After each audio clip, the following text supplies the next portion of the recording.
বর্তমান ধারাবাহিকগুলোর ক্ষেত্রে টিআরপি শেষ কথা। নতুন যাই ধারাবাহিক শুরু হোক না কেন, তা যদি টিআরপি তালিকায় ভালো ফল না করতে পারে, তার সম্প্রচারের সময় যতই কম হোক না কেন বন্ধ হয়ে যায় সেই ধারাবাহিক।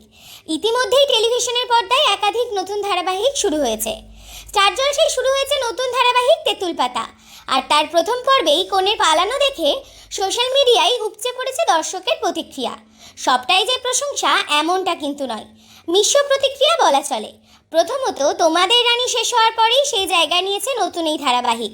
তার ফলে দুর্জানি ভক্তরা প্রায় মুখ ফিরিয়ে রয়েছে পর্দার ঝিল্লি চৌধুরী ও ঋষির থেকে, তা বলাই যায়।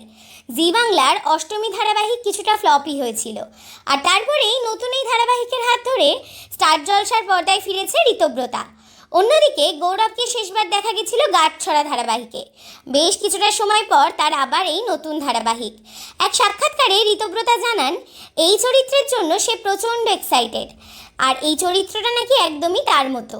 তেঁতুল পাতার প্রোমো দেখে দর্শকরা বলিউডের আইকনিক সিনেমা জাবুই মিটের ট্রেনের দৃশ্যের সঙ্গে মিল পেয়েছিলেন, যা নিয়ে কিছুটা ট্রোলডও হতে হয়েছিল অভিনেত্রীকে।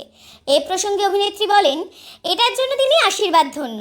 সকলের যে তাকে দেখে গীতের কথা মনে পড়েছে, এটাই তার কাছে বড় প্রাপ্তি। গীতের মতো ঝিল্লিও প্রচণ্ড কথা বলে, খুব জলি একটা মেয়ে। তার জীবনেও ভালো লাগা খারাপ লাগা সবটা রয়েছে। এগুলো দর্শক যখন এপিসোডগুলো দেখবে আস্তে আস্তে বুঝতে পারবে বলে অভিনেত্রীর মনে হয়।